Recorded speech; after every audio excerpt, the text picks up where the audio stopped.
সালাম আলাইকুম প্রিয় ক্লাস 9। আজ অনেক দিন পরে তোমার সঙ্গে চলে আসলাম তোমাদের সঙ্গে ক্লাস নিতে।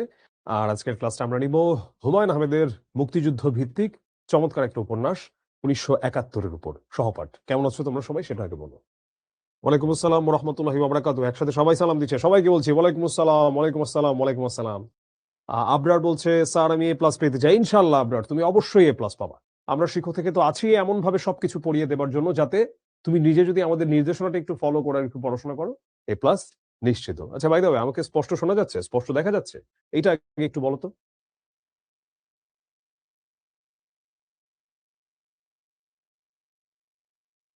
আলহামদুলিল্লাহ আমি বেশ ভালো আছি। আমি আশা করি তোমরা সবাই অনেক ভালো আছো। হুম। স্পষ্ট দেখা যাচ্ছে কিনা, স্পষ্ট শোনা যাচ্ছে কিনা এটা একটু বলো তো। আচ্ছা হ্যাঁ, স্পষ্ট শোনা যাচ্ছে, স্পষ্ট দেখা যাচ্ছে। বাই দ্য ওয়ে তোমরা হয়তোবা দেখতে পাচ্ছ যে কমেন্টে কিন্তু একটা লিংক পিন করে রাখা হয়েছে। ওই যে please fill up this form এরকম লেখাও আছে একটা লাইন। এটা হচ্ছে এনপিএস ফর্ম আমরা এটাকে বলি আমাদের অফিসে। এনপিএস ফর্মের শানে নজুলটা হচ্ছে মূলত ক্লাস কেমন হচ্ছে, কোন টিচার কেমন ক্লাস নিচ্ছে সেটা একটা মতামত দেওয়া। তাই আমি সবাইকে অনুরোধ করব এইটা অবশ্যই পূরণ করবা। এটা কেন পূরণ করবা? এখন এটা হচ্ছে কথা। হতে পারে শিখর কোনো একটা সার্ভিস, মানুষ মাত্রই তো ভুল। আমাদেরও ভুল হতে পারে এবং সেই ভুলটা তো আমাদের শোধরানোর সুযোগ দিতে হবে। সেই সুযোগ দেবার জন্য তোমরাই হচ্ছ শ্রেষ্ঠ মানুষ। কারণ তোমরাই আমাদের কাছে পড়ছো। তোমরাই সার্ভিসটাকে নিচ্ছ শিখর কাছ থেকে। সো তোমরাই হচ্ছে শ্রেষ্ঠ মানুষ এই বিষয়টাকে জাজ করার জন্য। সবচেয়ে ভালো কথা তুমিই বলতে পারবা। কারণ তুমি টাকা দিয়ে শিখতে ভর্তি হয়েছো এবং শিখর সার্ভিস নিচ্ছ। ভালো কোনটা মন্দ কোনটা সেটা তোমার চেয়ে ভালো কেউ বলতে পারবে না। আমিও বলতে পারব না। এইজন্য এই ফর্মটা পূরণ করা। এবং ফর্মটা পূরণ করার আরো একটা কারণ হচ্ছে প্রতি কোয়ার্টারে আমরা যখনই শিক্ষার্থীদের কাছ থেকে ফিডব্যাক পাই যে ভাইয়া এইটা পরিবর্তন করলে ভালো হয় বা ভাইয়া ওই ভাইয়ারও পড়াটা খুব একটা ভালো লাগছে না, ভাইয়া ওই স্যারের বেশি বেশি ক্লাস চাই, উনার ক্লাস আরো ভালো লাগে। তো তখন কিন্তু আমরা সেগুলোর স্টেপ নেই। আমরা চেষ্টা করি দিন শেষে আমাদের শিক্ষার্থীরা যাতে উপকৃত হয় সেটাই করার।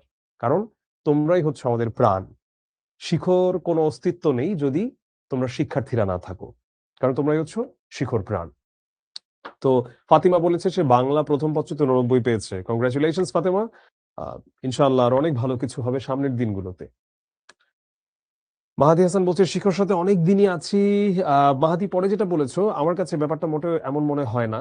শিখর স্টুডেন্ট সংখ্যা বরং আমাদের কাছে তো আসলে ডেটা গুলো আছে প্রতি বছর এটা ক্রমান্বয়ে অনেক বেড়ে যাচ্ছে। আলহামদুলিল্লাহ আমরা আমাদের সর্বাত্মক চেষ্টা করছি সার্ভিস দেওয়ার। বাকিটা সর্বশ্রেষ্ঠ সিদ্ধান্ত গ্রহণকারী আল্লাহ। তিনি হচ্ছেন যেটা আমাদের জন্য সর্বশ্রেষ্ঠ হয় সেটাই তিনি সিদ্ধান্ত নেবেন। না একবার কেউ যদি পূরণ করে থাকো দ্বিতীয়বার আর পূরণ করা লাগবে না। হ্যাঁ, চলো এবারে আমরা ক্লাসে চলে যাই। আমি এবারে চ্যাটটা পজ করে দিচ্ছি। আর কোনো কথা আমাদের আপাতত নাই। আমি তোমাদেরকে যখন প্রশ্ন করার সময় দিব তখন তোমরা প্রশ্ন করবা। আমি এখন চ্যাটটা পজ করে দিয়েছি সো কেউ আর চ্যাটে আর কোনো কিছু আপাতত লিখবে না। আমি আজকে ক্লাসের শুরুতে আবারও বলে দিচ্ছি যেহেতু অনেকদিন পরে আসলাম ক্লাসে, খাতা কলম নিয়ে বসবা। গুরুত্বপূর্ণ যা যা বলবো নোট ডাউন করবা। সহপাঠে একটা খুব কমন বিষয় হচ্ছে বেশিরভাগ শিক্ষার্থী পুরো উপন্যাসটা পড়েও দেখে না। তো যেহেতু পুরো উপন্যাসটা সে পড়ে দেখে না, সে যখন পরীক্ষার আগের রাতে বিভিন্ন গাইড বই ঘেঁটে বা YouTube এ ভিডিও ঘেঁটে সে যখন ওটা উত্তর করার চেষ্টা করে, সে ডাব্বা মারে। এটাই হয় বেশিরভাগ ক্ষেত্রে।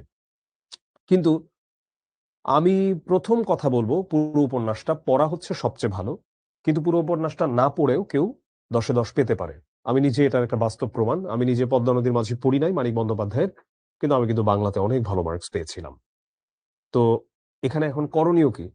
আমাদের করণীয় হচ্ছে আমরা আজকের ক্লাসে আমি গুরুত্বপূর্ণ যা যা বলছি তা সব নোট ডাউন করে রাখবা। আজকের ক্লাসটা হবে তোমাদের জন্য একটা শিওর সাকসেস সাজেশন ক্লাস। যেই ক্লাসটাতে আমি তোমাদেরকে অনুধাবনমূলক, প্রয়োগমূলক এবং উচ্চতর দক্ষতা এই ৩ টার উপর একদম গ্যারান্টি দিয়ে দিতে পারি। মূলত এগুলোর মধ্য থেকেই আসবে, এর বাইরে থেকে প্রশ্ন আসবে না। কিন্তু জ্ঞানমূলক নিয়ে আমি তোমাকে কোনো গ্যারান্টি দেব না। জ্ঞানমূলকের জন্য শিখর যে প্র্যাকটিস বুকটা আছে সেটা তোমাকে খুব ভালো করে পড়তে হবে এবং ভালো করে সেটা সলিউশন করতে হবে বা সলভ করতে হবে। YouTube এ তুমি এগুলোর উপরে খুব একটা ভালো টিউটোরিয়াল পাবে না। আর YouTube এর টিউটোরিয়ালের পেছনে তুমি কেন ছুটবে? বা বাজারের গাইডের পেছনে তুমি কেন ছুটবে যখন তুমি শিখতে ভর্তি হয়েছো? তো তোমরা তোমাদের বাবা-মায়ের কষ্টার্জিত অর্থ খরচ করে ভর্তি হয়েছো। অন্তত পড়ানোর সুযোগটা আমাদেরকে দিয়ে দাও। তুমি শুধু আমাদের কথাটা শোনো। বাকিটা এমনিই হয়ে যাবে ইনশাআল্লাহ। সো ১৯৭১ আজকে আমরা এখানে ১ম এ লেখক পরিচিতি পাবো সেটা নিয়ে অল্প একটু পড়বো যেহেতু হুমায়ূন আহমেদকে নিয়ে লেখা। কিন্তু লেখক পরিচিতি নিয়ে কোনো প্রশ্ন আসবে না। কারণ আমাদের সহপাঠে সৃজনশীল প্রশ্ন আসবে না, সহপাঠে আসবে বর্ণনামূলক প্রশ্ন। বর্ণনামূলক প্রশ্নের প্যাটার্নটা কেমন? প্রথমে ক, যেটাতে আসে 7 নম্বর, তারপরে আসে খ, যেটাতে আসে 3 নম্বর। এখন আমরা শেষে বেশ কিছু বর্ণনামূলক প্রশ্নও প্র্যাকটিস করব। আজকের ক্লাসটাকে আমি ৩ ধাপে বিভক্ত করেছি। প্রথমে আমি ১৯৭১ এর যেই গুরুত্বপূর্ণ চরিত্রগুলো, সেই চরিত্রগুলো নিয়ে কথা বলবো, কারণ তাদের নিয়ে প্রশ্ন আসার সমূহ সম্ভাবনা। দ্বিতীয়ত, আমি এখানে যে গুরুত্বপূর্ণ কাহিনীগুলো বা গুরুত্বপূর্ণ যে উপন্যাসটাকে যদি এক ঝলকে বলে ফেলা যায় ১০-১৫ মিনিটের মধ্যে, সেভাবে পুরোটাকে আমি এখানে ভেঙেছি। আর তার সঙ্গে জুড়ে দিয়েছি উপন্যাসের যে গুরুত্বপূর্ণ লাইনগুলো আছে। সবশেষে আমি যেটা রেখেছি তা হলো, আমি বেশ কয়েকটা প্র্যাকটিস কোয়েশ্চেন রেখেছি। কেন প্র্যাকটিস কোয়েশ্চেন রেখেছি? দিন শেষে পরীক্ষায় আমাদেরকে কেউ বলবে না যে, হুমায়ূন আহমেদের উপন্যাসটা আমাকে একটু বুঝায় বলো। দাঁড়াও, বুঝায় বলো। কেউ বলবে না। বরং এটার উপরে বর্ণনামূলক প্রশ্ন আসবে, সেটাই আমাদের উত্তর করতে হবে। আমি বারবার একটা কথা ক্লাসে বলি, ভালো পড়া বা ভালো পারা আর পরীক্ষায় ভালো করা দুটো ডিফারেন্ট স্কিল সেট। এটার জন্য প্র্যাকটিস মানে অবশ্যম্ভাবী। প্র্যাকটিস যদি না করে কেউ, তাহলে সে জীবনেও ভালো করতে পারবে না। একটা, একটা করে নেই। তাহলে এখন সমাধান কি? প্র্যাকটিসের জন্য আমাদের কি করতে হবে?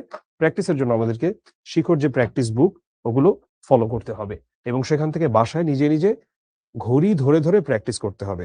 আমরা একটা বর্ণনামূলক প্রশ্ন লিখতে কতটুকু সময় নিব? ১৯ মিনিট সময় নিব। মানে এই ১৯ মিনিট থিওরিটা হচ্ছে ১০ মার্কসের জন্য প্রযোজ্য। সেটা আমার সৃজনশীল প্রশ্ন হোক আর সেটা একটা বর্ণনামূলক প্রশ্ন হোক। চলো, আমার দিক নির্দেশনা যা দেবার আমি দিয়ে দিয়েছি। এবার আমরা মূল আলোচনায় চলে যাই। অনেকের মনে হতে পারে যে ভাইয়া কেন ক্লাস শুরুর আগে এত কথা বলে, এত দিক নির্দেশনা কেন দেয়? এই দিক নির্দেশনার বিষয়টা হচ্ছে অনেকটা, ধরো একটা মাঝিকে যদি তুমি কোনো নির্দেশনা ছাড়া, ম্যাপ ছাড়া যদি তুমি তাকে নামিয়ে দাও, তাহলে সে যতই ভালো যতই ভালো সে জাহাজ চালাক না কেন, যতই দক্ষ হোক না কেন, সে যে আসলে হারিয়ে কই চলে যাবে সে নিজেও জানে না। এজন্য আমাদেরকে প্রথমেই দিক নির্দেশনাটা জেনে রাখতে হয়। চলো, এবারে আমরা চলে যাচ্ছি আমাদের আজকের কাহিনীতে ১৯৭১-এ। হুমায়ূন আহমেদকে নিয়ে অল্প কিছু কথা না বললেই নয়। আর এখানে একটা বানান আমি ইচ্ছা করেই তোমাদের জন্য একটু এমন দেখিয়েছি। এই বানানটা অনেকে ভুল লিখে, কিন্তু এটা এমন নয়। এই বানানটাতে কি অন্তঃস্থ দীর্ঘ উকার দিয়ে হয় হুমায়ূন আহমেদে।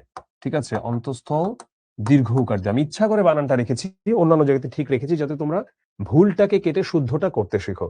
হুমায়ূন আজাদ, তার বানানটা এরকম। আমি ক্লাসে বলে থাকি অনেক সময় যে যেগুলো হচ্ছে নাম বিশেষ্য বা প্রপার নাউন, কোনো ব্যক্তির নাম বা যেকোনো কিছুর নাম, সেই নামের ক্ষেত্রে কিন্তু ব্যাকরণের কোনো নিয়ম বা বানানের কোনো নিয়ম খাটে না। সেটা যেভাবে লেখা আছে সেভাবেই লিখতে হয়। হুমায়ূন আহমেদের নামটা যেহেতু তিনি এভাবে লিখতেন, আমরাও এভাবেই লিখব। আবার হুমায়ূন আজাদ তিনি হ্রস্ব উকার দিয়ে লিখতেন, আমরা এভাবেই লিখব। ধরো, যিনি অভিনয় করেন মোশাররফ করিম, তোমরা সবাই চিনো, সেই মোশাররফ করিম নিজের মোশাররফ বানানটা এভাবে লিখেন। আবার অন্যদিকে বিষাদ সিন্ধুর যে বিখ্যাত সাহিত্যিক মীর মোশাররফ হোসেন, তিনি মোশাররফ বানানটা এভাবে মশাররফ এভাবে লিখতেন। তো মীর মোশাররফ হোসেন এভাবে লিখতেন, কিন্তু যিনি হচ্ছেন আমাদের অভিনেতা মোশাররফ হোসেন, তিনি এই ওকার দিয়ে লেখেন মটাকে। তাহলে কোনটা শুদ্ধ কোনটা ভুল? দুটোই শুদ্ধ, কারণ এগুলো হচ্ছে মানুষের নামের বানান। তো নামের বানানের ক্ষেত্রে আমরা যেই নামের বানান যেভাবে লেখা হয়েছে সেভাবেই লিখব। আমি আবারও বলছি, লেখক পরিচিতি নিয়ে কোনো প্রশ্ন আসবে না, কিন্তু আমরা একটু স্টার্টার হিসেবে হুমায়ূন আহমেদকে নিয়ে অল্প কিছু কথা প্রথমে বলবো। হুমায়ূন আহমেদ, হ্যাঁ, আবারও সেই ভুলটা, পরের গুলো থেকে আবার ঠিক আছে। বাংলাদেশের একজন গুরুত্বপূর্ণ কথা সাহিত্যিক, চলচ্চিত্রকার এবং টিভি নাট্যকার ছিলেন, যিনি জন্মেছিলেন ১৯৪৮ সালের ১৩ই নভেম্বর নেত্রকোনায়। পিতার কর্মসূত্রে দেশের নানা শহরে তিনি কাটিয়েছেন, কারণ তার বাবা ছিলেন একজন আহমেদ ফয়েজ, তিনি ছিলেন মূলত একজন পুলিশ অফিসার। প্রাথমিক ও মাধ্যমিক শিক্ষা ছিল তার বিভিন্ন স্কুলে। উচ্চ মাধ্যমিক অর্থাৎ তিনি এইচএসসি দিয়েছিলেন ঢাকা কলেজ থেকে। তিনি অনার্স মাস্টার্স দুটোই ছিল ঢাকা বিশ্ববিদ্যালয়ের কেমিস্ট্রি ডিপার্টমেন্ট থেকে। পরবর্তীতে তিনি পিএইচডি করেন, সেটা যুক্তরাষ্ট্রের নর্থ ডেকোটা স্টেট ইউনিভার্সিটি থেকে। হোটেল গ্রেভারিন, হুমায়ূন আহমেদের একটা বই আছে, ওই বইটা যদি কেউ পড়ে থাকো, চমৎকার একটা বই। ওই বইটার মধ্যে হচ্ছে উনার ওই স্মৃতিচারণাগুলো আছে, উনি যখন গিয়েছিলেন, যখন পড়াশোনা করেছিলেন, ওই সময়ের কথাবার্তাগুলো। তিনি তার পোস্ট ডক্টরাল সেই ইউনিভার্সিটি থেকেই করেন। কর্মজীবনটা তার শুরু হয় বাংলাদেশ কৃষি বিশ্ববিদ্যালয়ে, কিন্তু পরবর্তীতে ঢাকা বিশ্ববিদ্যালয়ের রসায়ন বিভাগে তিনি টিচার হিসেবে জয়েন করেন। এখানে একটা কথা বলে নেওয়া ভালো, হুমায়ূন আহমেদ ১৯৭৩-এ জয়েন করে ১৯৯৬-এ, অর্থাৎ খুব বেশি না আবার একদম কমও না, তিনি অলমোস্ট ২৩ বছর হচ্ছে চাকরি করেছেন। কিন্তু ২৩ বছর মাত্র চাকরি কেন? চাকরিটা তো আরো অনেক বড় হবার কথা। হুমায়ূন আহমেদ ঔপন্যাসিক হিসেবে নাট্যকার হিসেবে চলচ্চিত্রকারটা যদি আরেকটু পরে আসে, ওই যখন ওনার যে প্রথম মুভি যেটা আগুনের পরশমণি। সো নাট্যকার হিসেবে, ঔপন্যাসিক হিসেবে তিনি এতটাই বিখ্যাত হয়ে যান যে পরবর্তীতে আসলে চাইলেও তিনি পারছিলেন না ঢাকা বিশ্ববিদ্যালয়ের সেই শিক্ষকতা পেশাটাকে কন্টিনিউ করতে। দেখো, আমরা আমাদের সমাজে খুব কমন একটা টেন্ডেন্সি দেখি। আমরা করি কি? আমরা আর্টসকে খুব ছোট করে দেখি। এটা কিন্তু আমরা মানি আর না মানি, আমাদের সমাজে আমরা এভাবেই দেখে থাকি যে সবচেয়ে নিম্নমানের শিক্ষার্থীগুলো পড়বে আর্টসে, তার চেয়ে একটু উচ্চমানের শিক্ষার্থীগুলো পড়বে কমার্সে, আর একদম রাজা বাদশারা হচ্ছে পড়বে সায়েন্সে। কিন্তু এটা একটা সম্পূর্ণ ভ্রান্ত এবং ভুল ধারণা। এই ক্যাপিটালিস্ট সোসাইটিতে বা এই পুঁজিবাদী সমাজে আমাদেরকে এই ধরনের চিন্তা করতে শেখানো হয়েছে বলেই আমি মনে করি। দেখো, হুমায়ুন আহমেদ কিন্তু একজন রসায়নবিদ দিন শেষে। তিনি পিএইচডি করেছেন নর্থ ড্যাকোটা স্টেট ইউনিভার্সিটি থেকে, তিনি ঢাকা ইউনিভার্সিটির টিচার ছিলেন। তিনি ঢাকা ইউনিভার্সিটিতে চান্স পেয়েছেন বলেই তো তিনি অনার্স মাস্টার্স সেখানে করতে পেরেছেন কেমিস্ট্রিতে। কিন্তু দিন শেষে সেই রসায়নবিদ হুমায়ুন আহমেদকে, অর্থাৎ তার যে বিজ্ঞানের সত্তাটা, এটাকে আমরা কয়জন চিনি? আর এটা আমাদের জীবনে কি প্রভাবই বা ফেলেছে? এটা আমাদের জীবনে আসলে তেমন কোনো প্রভাবই ফেলে নাই। হুমায়ুন আহমেদের আর্টসের যে সত্তাটা, তার যে শিল্প, কলা, সাহিত্য, সেই সত্তাটা প্রচন্ড রকমভাবে আমাদেরকে প্রভাবিত করেছে। যদিও বা আমাদের দেশের কিছু মানুষ বা একটা গোষ্ঠী হুমায়ুন আহমেদদের সম্পর্কে যা তা বলে তারা একটা আত্মতৃপ্তিতে ভোগে। আমি জানি না তারা সেটা কেন ভোগেন। কিন্তু বলাই বাহুল্য, স্বাধীন বাংলাদেশে হুমায়ুন আহমেদের মতো জনপ্রিয় কোনো বাংলাদেশী লেখক আজ অবধি আসে নাই। আমার মনে হয়ও না আজ আর আসবে সামনের দিনগুলোতে। হুমায়ুন আহমেদের লেখার অনেকেরই একটা কথা হচ্ছে যে বেশ বড় একটা অংশ হচ্ছে ছাইপাশ জাতীয় লেখা। ছাইপাশ জাতীয় লেখা হতে পারে, আবার ওনার মাস্টারপিস লেখাও আছে। নন্দিত নরকে, সৌরভ, নির্বাসন কিংবা স্টেশন, এগুলোকে কিন্তু ফেলে দেবার মতো লেখা কিন্তু এগুলোর কোনোটাই নয়। এবং হুমায়ুন আহমেদকে নিয়ে আরো একটা কথা বলে নেওয়া ভালো যে আমরা যখন হুমায়ুন আহমেদকে দেখি, এ মানে হুমায়ুন আহমেদ আমাদেরকে প্রথম শিখিয়েছে বা আমাদের দেশের হুমায়ুন আহমেদের চরিত্রগুলো এইভাবে বাংলা ভাষায় বা বাংলা সাহিত্যে কোনো লেখক চুম্বকের মতো যে আটকে রাখতে পারে, এটা হুমায়ুন আহমেদ ছাড়া আর কেউ আমার মনে হয় না এতটা সাকসেসফুলি করে দেখিয়েছেন। হুমায়ুন আহমেদের একটা বই পড়ার সময় তুমি উঠতে পারবা না, তোমার একটা পাতা শেষ না করে, এত অ্যাডিকটিভ লেখাগুলো। আর একেকটা চরিত্রের জায়গাতে নিজেকে কল্পনা করতে যেন ভালো লাগে। হিমু পড়লে কখনো মনে হয় আমিও যেন হলুদ পাঞ্জাবি পরে খালি পায়ে রাস্তায় হাঁটা শুরু করে দেই হিমু। মিসির আলী পড়লে তখন মনে হয় আমিও যেন তার মতো সকল কিছুকে যুক্তি তর্ক ব্যাখ্যা দিয়ে আ সেগুলোকে যুক্তি তর্ক দিয়ে সেগুলোকে ব্যাখ্যা করার চেষ্টা করি। তো এই হচ্ছে হুমায়ুন আহমেদের জাদুকরী লেখার ক্ষমতা। হুমায়ুন আহমেদ যেহেতু সার্বক্ষণিক পরবর্তীতে সাহিত্য চর্চা ও নাটক সিনেমা নির্মাণে মনোনিবেশ করেন, এটা আমরা দেখেছি। আর আ মধ্যবিত্ত জীবনের চিত্র অঙ্কনে তিনি খুব নৈপুণ্য দেখিয়েছেন। যেহেতু আমাদের সমাজের হুমায়ুন আহমেদের পাঠকরা বেশিরভাগই হচ্ছে মধ্যবিত্ত শ্রেণীর মানুষ। তো যখন হুমায়ুন আহমেদ তারা পড়ে, তারা হচ্ছে কাহিনীগুলোর সাথে নিজেদের জীবনকে রিলেট করতে পারে। মনে হয় যে আমার গল্পই বলছে।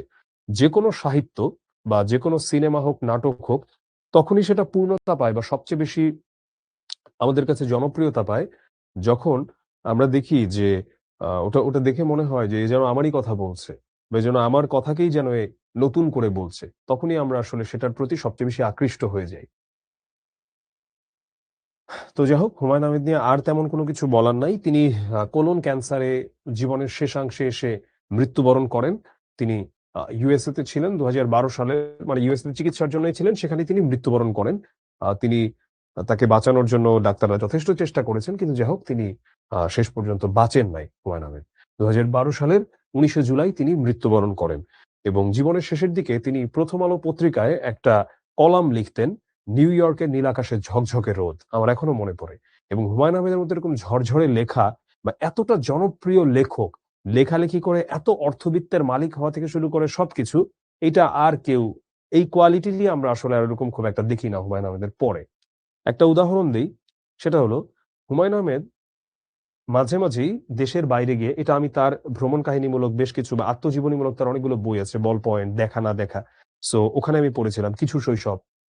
তো কোনো একটাতে পড়েছিলাম যে এরকম তিনি মাঝে, মাঝেই কিছু, কিছু বিচে যান বা কোথাও, কোথাও গিয়ে, কারণ এই খ্যাতির বিড়ম্বনাটা তার আর ভালো লাগে না। সব জায়গাতে গেলেই মানুষ এসে ঘিরে ধরে অটোগ্রাফ চায়। সো দেশের বাইরে এমন। তো এরকম একবার তিনি দেশের বাইরে, তখন তার কাছে আ এরকম এক ভক্ত এসেছেন যিনি প্রবাসী বাংলাদেশী।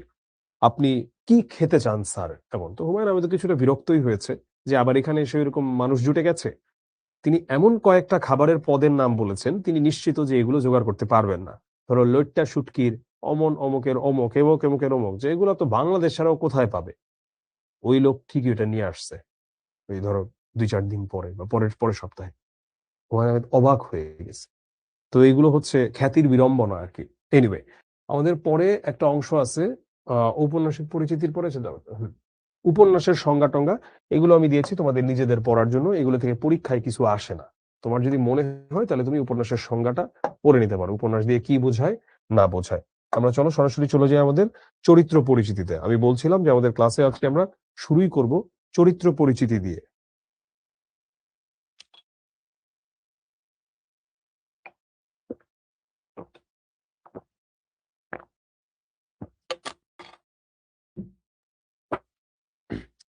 মেজর এজাজ ১৯৭১ উপন্যাসে মেজর এজাজ পাকিস্তানি সেনাবাহিনীর কমান্ডিং অফিসার। আমি একটু পরে আমার ক্যাডেট কলেজের খুবই ক্লোজ ফ্রেন্ড। আমার ব্যাচমেটরা অনেক আগে মেজর হয়ে গেছেন। তো আমি আনতে যাচ্ছি আমার একটা ফ্রেন্ডকে একটু পরে। তোমাদের ক্লাস শেষে আমি যাবো এয়ারপোর্ট রেলওয়ে স্টেশনে পিক করতে আমার ফ্রেন্ডকে। আমরা আগামীকাল সকালে ইনশাআল্লাহ সবাই মিলে সুন্দরবন যাচ্ছি। আমরা বেশ কয়েকটা ফ্যামিলি মেম্বার্স এবং মানে ফ্রেন্ডস অ্যান্ড ফ্যামিলিজ আরকি। আমরা ৬ জন সুন্দরবন যাচ্ছি। আ আশা করি ভালোই লাগবে ইনশাআল্লাহ। সেই খুব ছোটবেলায় আমি সুন্দরবন গিয়েছিলাম। আবার কালকে যাচ্ছি আরকি সকালবেলা। আচ্ছা, আমি যাচ্ছি। ১৯৭১ উপন্যাসে মেজর এজাজ পাকিস্তানি সেনাবাহিনীর কমান্ডিং অফিসার। ১৯৭১ সালে মুক্তিযুদ্ধ শুরু হলে তার নেতৃত্বে পাকিস্তানি বাহিনী নীলগঞ্জ গ্রামের প্রাইমারি স্কুলে সেনা ক্যাম্প স্থাপন করে। আচ্ছা, আমি তখন কথায় একটা কথা বলেছিলাম, এখন আমার মনে পড়ল। আমি বলেছিলাম যে অনুধাবনমূলক, প্রয়োগমূলক, উচ্চতর দক্ষতা এগুলোর গ্যারান্টি দিচ্ছি, জ্ঞানমূলকের গ্যারান্টি। আমি সরি। আমি আজকে যা পড়াবো আজকের ক্লাস থেকে সব কমন পড়বে। কারণ আজকের ক্লাসে কোনো কিছুই এখান থেকে সৃজনশীল তো প্রশ্ন আসবে না। সবই আসবে বর্ণনামূলক প্রশ্ন। মেজর এজাজ তার বাঙালি সহকারী রফিকের মাধ্যমে গ্রামের মানুষদের জেরা করেন, অর্থাৎ রফিক হচ্ছে এখানে বুঝতে পারছি একজন রাজাকার, এবং শাস্তি দেন। গ্রামের মসজিদের ইমাম ও স্কুল শিক্ষক আজিজের মতো নির্বিরোধী মানুষ তার নিপীড়নের শিকার হয়েছে। নির্বিরোধী মানে ধরো বলতে পারো যে এরা খুবই নিরীহ টাইপের মানুষ, এদের বিরুদ্ধে কারো কোনো কথাবার্তা নাই। তার ধারণা নীলগঞ্জ গ্রামের জঙ্গলে মুক্তিযোদ্ধারা লুকিয়ে আছে এবং গ্রামবাসী তাদের সাহায্য করছে। পূর্ববর্তী খুনের অভিযোগে কৈবর্ত মনা ও তার ছোট ভাইকে হত্যা করে নিষ্ঠুরতার নমুনা সৃষ্টি করেছেন মেজর। আচ্ছা, কৈবর্ত মনা, কৈবর্তটা কি এটা আমাদের একটু জানা প্রয়োজন। আমরা কৈবর্ত বিদ্রোহের কথাও অনেকে শুনেছি। কৈবর্ত মানে হচ্ছে মূলত যারা মাছ ধরে জেলে সম্প্রদায়, তাদেরকে কৈবর্ত বলা হয়ে থাকে। তো এটার একটা ব্যাকগ্রাউন্ড আছে। কৈবর্ত মনাটা কে এটা আমরা জানবো। তার আগে একটু মেজর এজাজের কাহিনীটা শুনি। পূর্ববর্তী খুনের অভিযোগে মানে কৈবর্ত মনা ও তার ছোট ভাই তাদের বিরুদ্ধে একটা খুনের অভিযোগ ছিল। এদেরকে হত্যা করে নিষ্ঠুরতার নমুনা সৃষ্টি করেছেন কে? মেজর এজাজ। বিকৃত মস্তিষ্ক এই ব্যক্তিটি নৃশংসতাকে বৈধতা দেওয়ার জন্য দার্শনিকতার বুলি আওড়ান।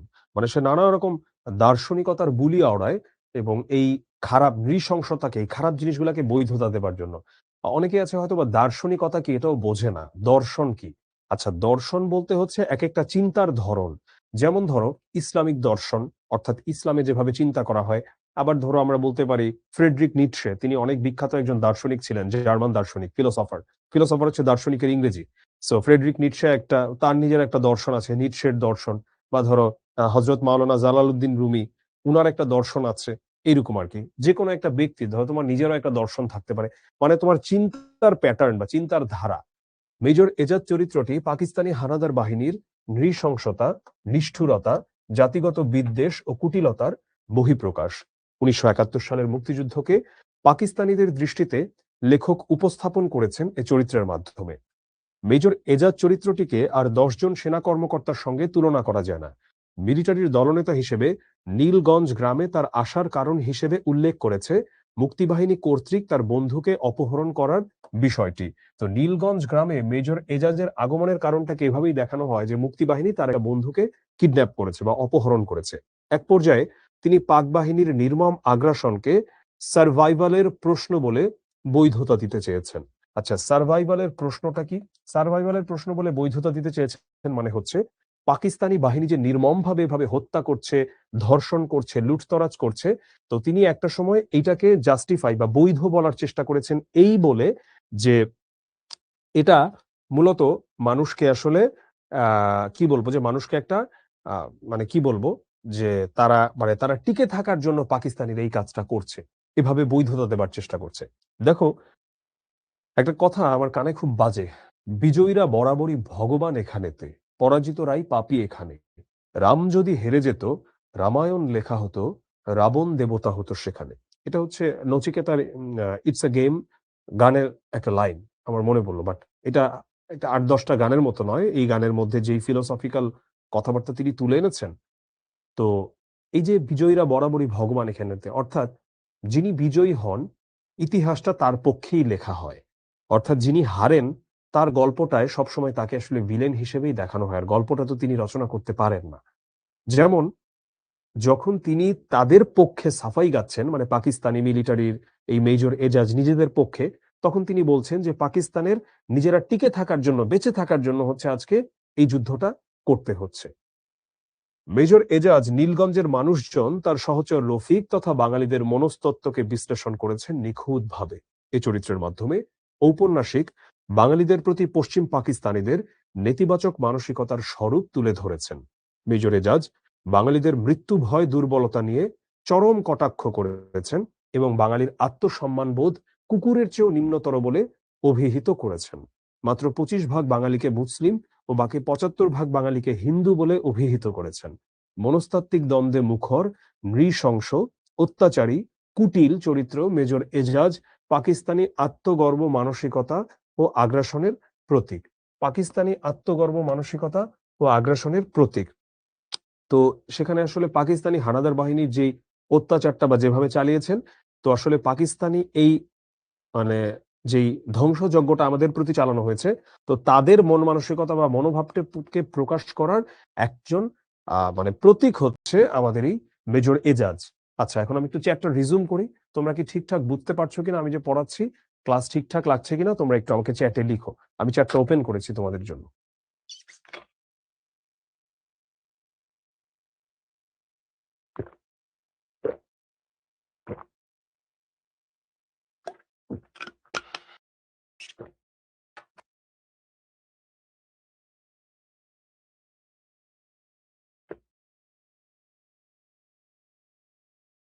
ওকে, ঠিক আছে। ওকে, চ্যাটটা আমি পজ করে দিচ্ছি। হ্যাঁ, এটা গল্প, এটা কোনো রিয়েল স্টোরি না। হ্যাঁ, বইয়ের কত পৃষ্ঠা জানা লাগবে না, আপাতত এখানে তাকাও। রফিক ১৯৭১ উপন্যাসে রফিক চরিত্রটি পাকিস্তানি সেনাবাহিনী মেজর এজাজ আহমেদের বাঙালি সহকারী। মুক্তিযুদ্ধ চলাকালে পাকিস্তানি মিলিটারির commanding officer major Ejaz, commanding officer কি, কারণ মূলত তার আদেশেই বিষয়াদি হতো, এটাকেই বলে কমান্ডিং অফিসার। একটু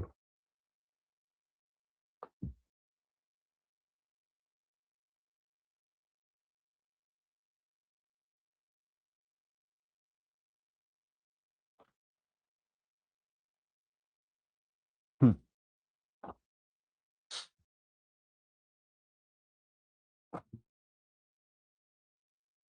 সো মুক্তিযুদ্ধ চলাকালে পাকিস্তানি মিলিটারির কমান্ডিং অফিসার মেজর এজাজ তার সেনাদল নিয়ে নীলগঞ্জ গ্রামে প্রবেশ করে প্রাইমারি স্কুলে সেনা ক্যাম্প স্থাপন করে। সেনা ক্যাম্পটা কি, সেনা ক্যাম্প হচ্ছে যেমন এখন অনেক জায়গাতে মিলিটারি ক্যাম্প আছে না, এই শেখ হাসিনা সরকার পালানোর পরে বিভিন্ন জায়গাতে মিলিটারি ক্যাম্প, সো এরকম আর কি। সেনা ক্যাম্প স্থাপন করে গ্রামের মানুষের প্রতি নৃশংস নিপীড়ন শুরু করেন। রফিক মেজর এজাজের সহকারী হলেও বাঙালিদের প্রতি তার সহানুভূতি ছিল। গ্রামের সাধারণ মানুষ যেমন ইমাম, আজিজ মাস্টার, জয়নাল সহ অন্যান্য মানুষের সঙ্গে যোগাযোগের ক্ষেত্রে মেজরের দোভাষীর ভূমিকা তিনি পালন করেছে। দোভাষী কেন? কারণ ওই মেজর বুঝতো না বাংলা, সে কথা বলতো উর্দুতে। আর বাঙালিরা তো বুঝতো না হচ্ছে উর্দু, তারা বুঝতো বাংলা। সো ও দুইটাই পারতো রফিক, তো ও হচ্ছে দোভাষী, এর কথা ওকে বুঝাইতো, ওর কথা একে বুঝাইতো। উপন্যাসের ঘটনা প্রবাহে রফিকের ব্যক্তি জীবনের তেমন তথ্য পাওয়া যায় না। সে একজন শিক্ষিত যুবক, কিন্তু তার পরিবার, বাড়ি কিংবা পেশার বিষয়টিও রহস্যমণ্ডিত করে উপস্থাপন করেছেন ঔপন্যাসিক। আপাত দৃষ্টিতে নিতান্ত সাধারণ চরিত্র হলেও বাঙালিদের প্রতি তার সহানুভূতি এবং নীলগঞ্জ গ্রামটিকে পাক বাহিনীর আগ্রাসন থেকে রক্ষা করার প্রচ্ছন্ন ভূমিকার বিষয়টি স্পষ্ট হয়ে উঠেছে। নীলগঞ্জ গ্রামের মানুষদের সম্পর্কে অনেক গুরুত্বপূর্ণ তথ্য সে গোপন করেছে মেজর এজাজ আহমেদের কাছে। বাঙালিদের প্রতি পাকিস্তানিদের নেতিবাচক মনোভাব, জাতিগত বিদ্বেষ এবং স্বাধীনতা যুদ্ধে অস্তিত্বের সংকটের প্রশ্নে মেজর এজাজ আহমেদের সঙ্গে দ্বৈরথে অবতীর্ণ হয়েছে রফিক। কি বুঝিয়েছে? স্বাধীনতা যুদ্ধে অস্তিত্বের সংকট।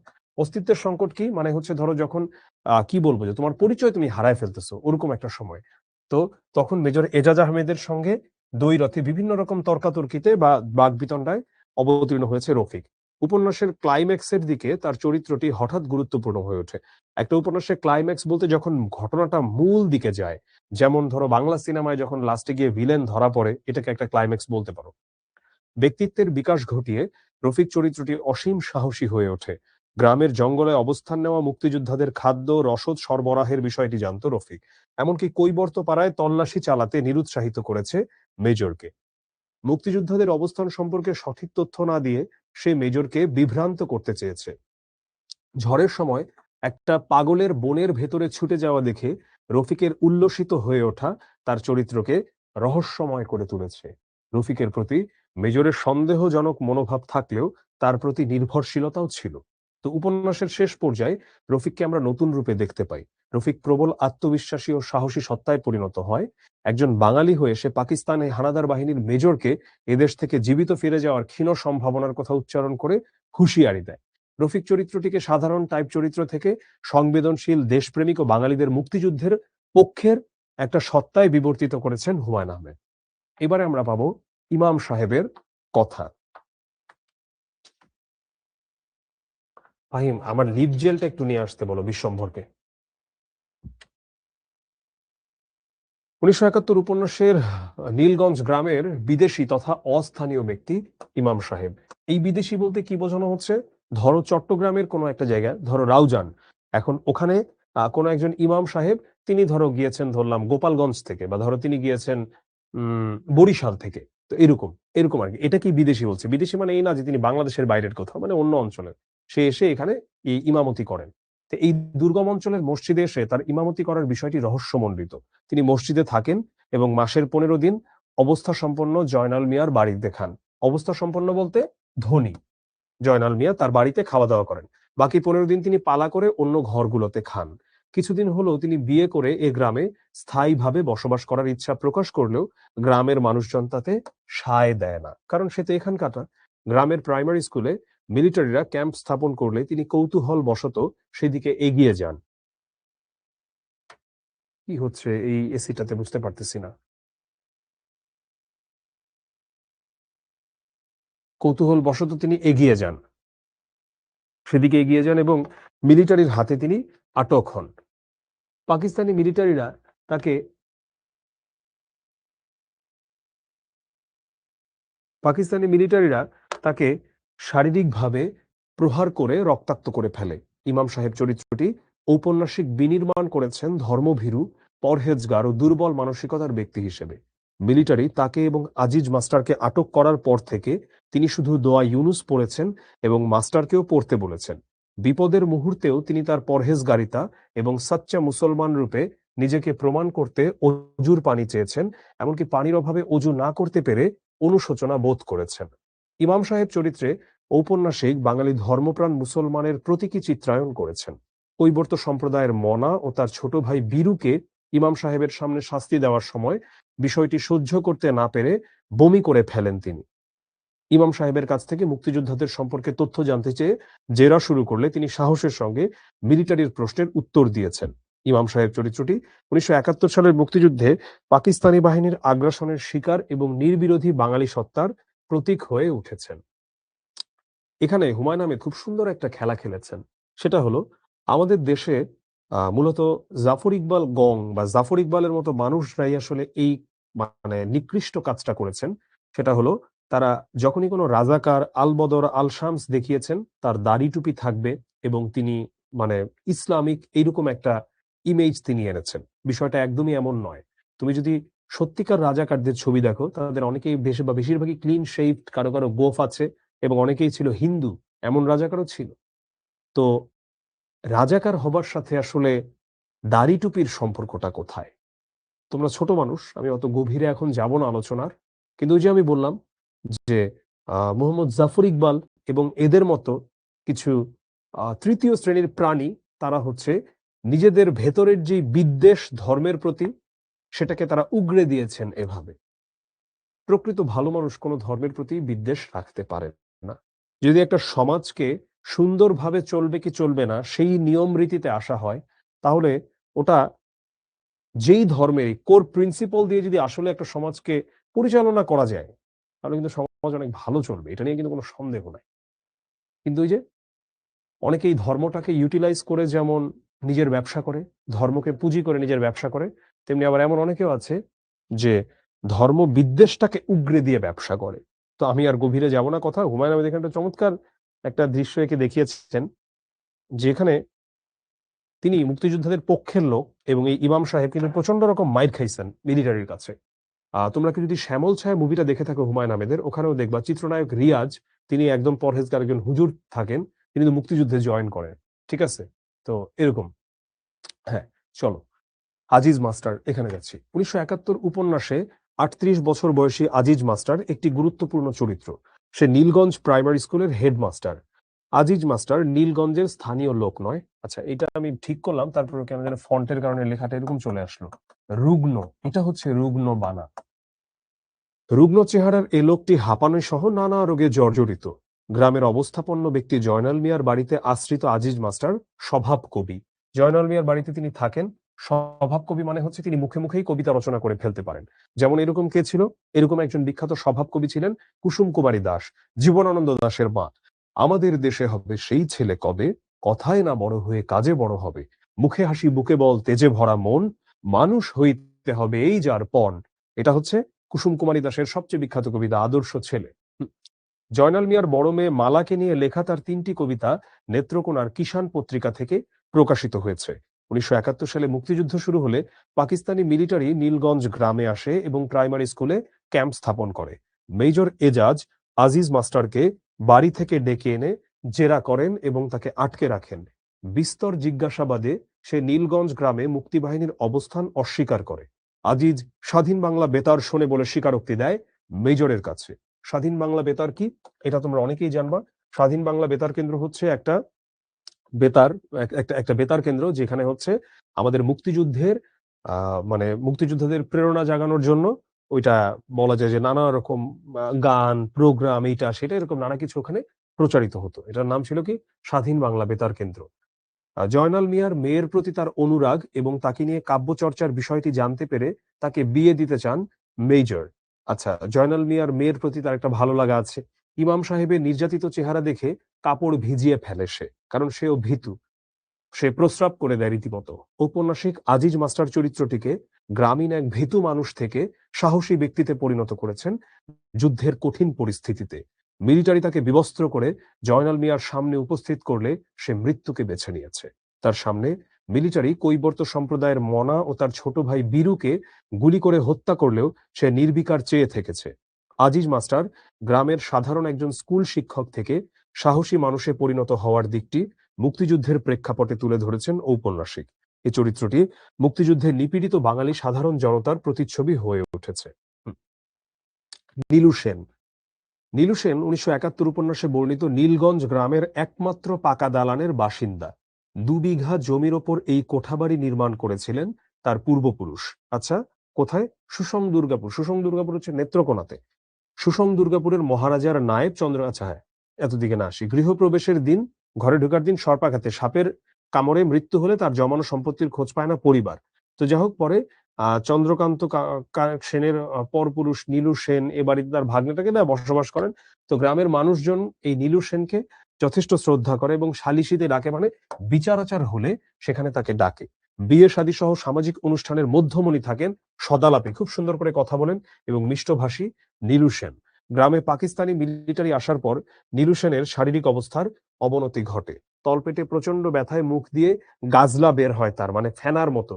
শেষ রাতে সুস্থ হয়ে ঘুমিয়ে পড়া নীলু সেনকে ডেকে তুলে গুলি করে হত্যা করে পাকিস্তানি মিলিটারিরা। মুক্তিযুদ্ধের সময় সংখ্যালঘু হিন্দু সম্প্রদায়ের মানুষের উপর নির্মম আগ্রাসন চালিয়েছিল পাকিস্তানি সেনারা। নীলু সেন নির্বিরোধী মানুষ হওয়া সত্ত্বেও পাকিস্তানি সেনাদের নির্মমতা থেকে রক্ষা পাননি। আমরা এটাও দেখেছি যে তৎকালীন মুক্তিযুদ্ধে পাকিস্তানিরা যে আরেকটা ভুল ন্যারেটিভ সৃষ্টির চেষ্টা চালাতো, তারা এখানে এটাকে ইসলামের পক্ষের একটা যুদ্ধ এরকম একটা ন্যারেটিভ সৃষ্টির চেষ্টা চালিয়ে তারা আমাদের হিন্দু ভাই বোনদের উপরে আহ অমানবিক অত্যাচার করেছে। এটা কিন্তু সত্য, এটা কোনোভাবেই ফেলে দেওয়া যায় না। আমার নিজের দাদা 3 টার্মে চেয়ারম্যান ছিলেন, তিনি মানুষের ভোট পেয়েই চেয়ারম্যান ছিলেন। আমার দাদা অনেক আগে মৃত্যুবরণ করেছেন 2014 সালে। সো তিনি আহ 71-এর এমন অনেক কাহিনী বলেছেন এবং এটা খুব সত্য এবং হৃদয় বিদারক। আমাদের হিন্দু ভাই বোন প্রতিবেশীদের সাথে আসলে যে আচার আচরণটা ওই সময় করা হয়েছে, পাকিস্তানি হানাদার বাহিনী যে আচরণটা ওই সময় করেছে। জয়নাল মিয়া 1971 উপন্যাসের অন্যতম চরিত্র জয়নাল মিয়া। সে নীলগঞ্জ গ্রামের সবচেয়ে প্রভাবশালী ও সম্পদশালী ব্যক্তি। প্রচুর বিষয় সম্পত্তির মালিক জয়নাল মিয়ার মধুবন বাজারে 2টি ঘরও আছে। জয়নাল লোকটি খুব একটা ব্যক্তিত্ব সম্পন্ন নয়। সে সবার মন রেখে আলাপচারিতা করার চেষ্টা করে, মানে সবার সাথে সে হহ করে, এইদিকে এ বললে হ্যাঁ, ওইদিকে ও বললে হ্যাঁ। গ্রামের সালিশিতে সব পক্ষের মতকে সমর্থন করতে গিয়ে সে মাঝে মাঝে জটিল পরিস্থিতির সৃষ্টি করে। তবুও গ্রামের সাধারণ মানুষজন তাকে সহ্য করে, কারণ সে সম্পদশালী বা ধনী। সমাজের জনহিতকর মানে ভালো কাজে জয়নাল মিয়ার অবদান দেখার মতো। গ্রামের মসজিদের ইমাম সাহেব তার বাড়িতে মাসের 15 দিন খায়। গ্রামের একমাত্র প্রাথমিক বিদ্যালয়ের প্রধান শিক্ষক আজিজ মাস্টার তার বাড়িতে আশ্রিত, মানে ওখানেই থাকে। পাকিস্তানি সেনাবাহিনী নীলগঞ্জ প্রাইমারি স্কুলে ক্যাম্প স্থাপন করলে সে পাকিস্তান জিন্দাবাদ স্লোগানে মিছিল করে পাক বাহিনীর ক্যাম্পের দিকে অগ্রসর হয়। মিলিটারিদের প্রতি জয়নাল মিয়ার প্রচ্ছন্ন ভীতি থাকলেও সে বাইরে প্রকাশ করে না। গ্রামের মানুষের সঙ্গে সে মিলিটারি আসার পর করণীয় সম্পর্কে আলোচনা করে এবং নীলু সেনের সঙ্গে পরামর্শ করতে চায়। জয়নাল মিয়া গ্রামের জংলা মাঠে প্রায় 100 মুক্তিযোদ্ধার লুকিয়ে থাকার খবর জানলেও সে সেটা গোপন রেখেছিল। গ্রামের ইমাম সাহেব ও আজিজ মাস্টারকেও মুক্তিযোদ্ধাদের বিষয়টি সে জানায়নি। স্থানীয় একজন প্রভাবশালী ব্যক্তি হিসেবে জয়নাল মিয়া দেশপ্রেমে উজ্জীবিত হয়ে মুক্তি সংগ্রামে অবদান রেখেছে। গ্রামের ধনাঢ্য ব্যক্তি জয়নাল দেশের ক্রান্তি লগ্নে প্রবল ব্যক্তিত্ববোধের পরিচয় দিয়েছে। বদিউজ্জামান 1971 উপন্যাসের একটা অন্যতম চরিত্র। মধুবন বাজারে তার একটা মণিহারি দোকান আছে। মণিহারি বলতে বলতে পারো অনেকটা আজকালকার দিনের আহ কেমন বোঝায়, ডিপার্টমেন্টাল স্টোরের মতো সবই আছে আর কি। মণিহারি সব ধরনের জিনিসপত্র এখানে পাওয়া যায়। বদিউজ্জামানের সাংসারিক অবস্থা মোটামুটি ভালো। গ্রামের যে কয়েকজন মানুষের টিনের ঘর আছে তাদের মধ্যে একজন সে। মানে বিষয়টা হলো, ধরো এখনকার দিনে যদি এমন ধরো যে তোমার ফ্লোরটা শ্বেত পাথরে, তাহলে বলা যায় যে তুমি আসলে অনেক ধনী মানুষদের মধ্যে পড়ো, বা অন্য সবারটা ছাড়া তোমার বাড়িটার দিকে চোখ পড়বে। তো তখন ওই টিনের ঘর বানানোটাও অনেক ছিল, কারণ তখন বাংলাদেশের মানুষ অনেক গরিব ছিল, অনেক গরিব ছিল এখনকার দিনের তুলনায়। তো বদিউজ্জামান বাড়ি থেকে মধুবন বাজারে যাওয়ার সময় মিলিটারি দেখে মত বদল করে। জংলা মাঠের কাছাকাছি আসতে সে দ্বিতীয় মিলিটারির দল দেখে জংলা মাঠের দিকে ছুটে যায় এবং কোমর পানিতে নেমে ঘন্টাখানেক বসে থাকে ভয়ে। সে দীর্ঘক্ষণ বিলের পচা পানিতে দাঁড়িয়ে থাকে। মিলিটারির ভয়ে এবং প্রবল তৃষ্ণায় সে বিলের পানি খায়, মানে এই ময়লা পানিই খায়। ভীতি ও বিহ্বলতায় মানে কি করবে বুঝতে পারছে না বদিউজ্জামানের মনে মিলিটারি সম্পর্কে মনস্তাত্ত্বিক ভাবনার প্রকাশ ঘটে। আমরা করি না, যখন একটা চিন্তা হতে থাকে তখন আমরা নানা রকম চিন্তা ভাবনা, এটা সেটা ভাবতে থাকি, এরকম তারও ওখানে হতে থাকে। গ্রামে নতুন প্রবেশ করেই প্রথম ধাক্কায় 40-50 জন মানুষকে মেরে ফেলার বিষয়টি সে বিশ্বাস করতে পারে না। মিলিটারিদের পোশাকের কারণে তাদের রক্ত গরম বলে তার অভিমত। গ্রামে হঠাৎ ঝড় শুরু হলে শুধু তার টিনের বাড়িটির ছাদ উড়ে যায়। গ্রামে পাকিস্তানি মিলিটারির আগমনে বিহ্বল ও হতচকিত হয়ে পড়া গ্রামের মানুষের প্রতিনিধি বদিউজ্জামান। এবারে আমরা চিত্রাবুড়ি এই চরিত্রটাতে যাব, বাট এখন তোমাদের কাছে জানতে চাই তোমরা কি ঠিকঠাক বুঝতে পারছো কিনা। আমি চ্যাটটা রিজুম করলাম, তোমরা হচ্ছে অ্যান্সার করো। আমি চ্যাটটা রিজুম করেছি, তোমরা হচ্ছে অ্যান্সার করো, তোমরা ঠিকঠাক বুঝতে পারছো কিনা।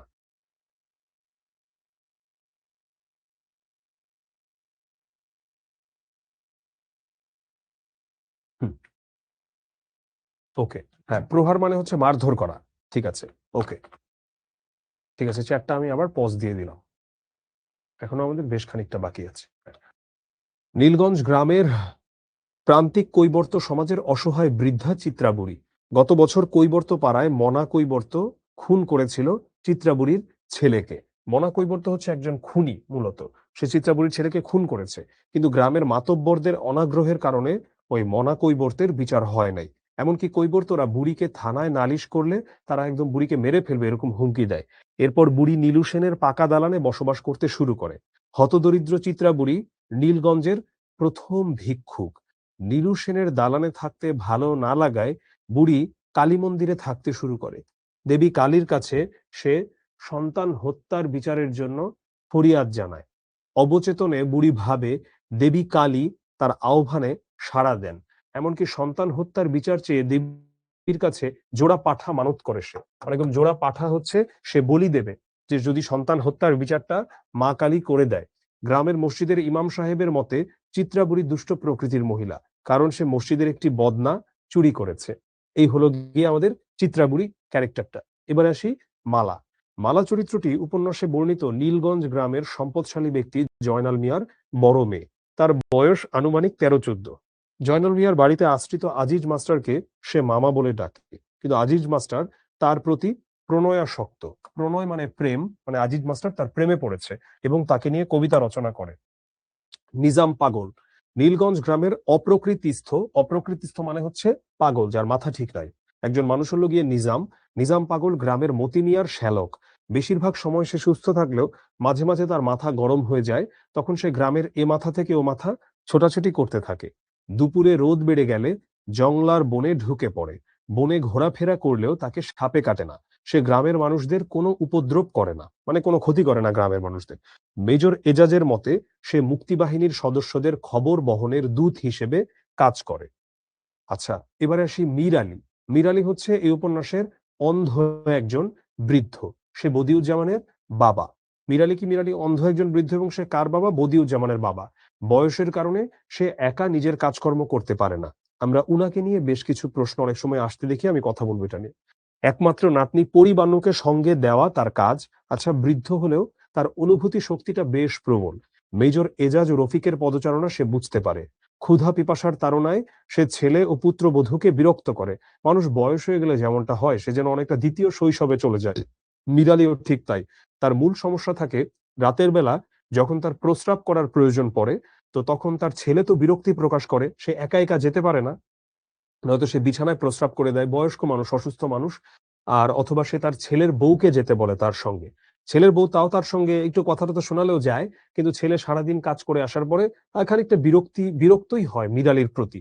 তো বৃদ্ধ ও অসুস্থ হলেও তার ধর্ম পালনে নিষ্ঠা লক্ষণীয়, সে বেশ ধার্মিক। এটা হচ্ছে অনুফা হচ্ছে এই আমরা এতক্ষণ যেই মীরালির কথা বললাম, মীরালির ছেলে বদিউজ্জামানের বউ, মানে মীরালির ছেলের বউ। আহ গৃহলক্ষ্মী অনুফা শ্বশুরের সেবা করে এবং সংসার সামলে রাখে। আবার গৃহলক্ষ্মী মানে ঘরের অনেক লক্ষ্মী আর কি সে। আবার স্বামী ঘরে না থাকলে সে শ্বশুরের সেবা যত্ন ঠিক মতো করে না। মিলিটারি আসার পর হঠাৎ ঝড়ে তাদের ঘরের চাল উড়ে গেলে সে স্বামীর প্রতীক্ষায় বসে থাকে। সংকটময় মুহূর্তে সে সংসারের কাজে মন দিতে পারে না।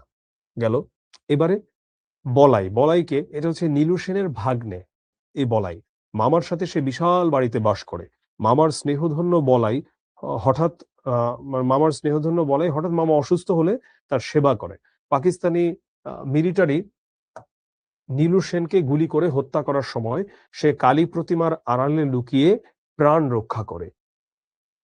কালীর মূর্তির পেছনে ছিল। এবারে আমি উপন্যাসের কাহিনী সংক্ষেপে যাব। খুবই মনোযোগ দিয়ে এখন শোনো, খুবই মনোযোগ দিয়ে, এবং গুরুত্বপূর্ণ কোনো পয়েন্ট থাকলে সেটা নোট ডাউন করে রাখো, কারণ আমি জানি তোমাদের বেশিরভাগই হচ্ছে আলটিমেটলি উপন্যাস পুরোটা পড়বা না, কিন্তু উপন্যাস পুরোটা যদি পড়ো তাহলে সবচেয়ে ভালো। এই গাফিলতিটা কেউ কইরো না।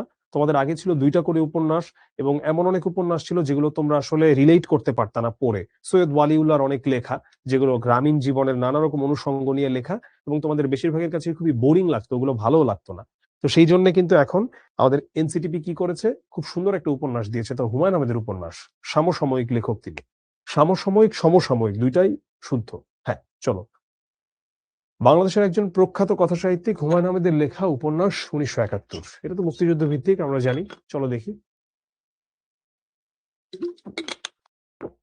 নীলগঞ্জ গ্রামের একটা ছোট গ্রামের বাসিন্দা মীর আলীর বৃদ্ধ বয়সের যন্ত্রণাময় জীবনের বর্ণনা দিয়ে লেখক উপন্যাসটি শুরু করেছেন। এই যে মীর আলীটাকে বদিউজ্জামানের বাবা, আর বদিউজ্জামানের ওয়াইফের নাম কি?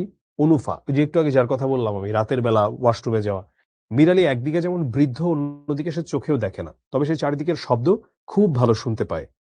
ছেলে বদিউজ্জামান, পুত্রবধূ অনুফা ও এক নাতনিকে নিয়ে তাদের ছোট সংসার। মীর আলী বুড়ো বয়সে খুবই যন্ত্রণার মধ্য দিয়ে যায়। তার সবচেয়ে বড় যন্ত্রণা প্রকৃতির ডাকে সাড়া দিতে রাত দুপুরে বাইরে যাওয়া। এক্ষেত্রে তাকে ছেলে কিংবা অনুফার সাহায্য নিতে হয়। রাত দুপুরে বারবার বের হতে হয় বলে ছেলে বদিউজ্জামান ও অনুফার বিরক্তির কারণ হয় সে। এক রাতে প্রস্রাব করতে বাইরে গেলে কিসের জন্য শব্দ শোনে। তার শব্দের কথা ছেলেকে জানালে ছেলে তার কথার কোনো পাত্তাই দেয় না। এর কিছুক্ষণ পর ৫০ জন সেনার ছোট একটি দল গ্রামে ঢোকে। তাদের একজন মীর আলীর চোখে টর্চের আলো ফেলে। মীর আলী অবশ্য কিছুই বুঝতে পারে না।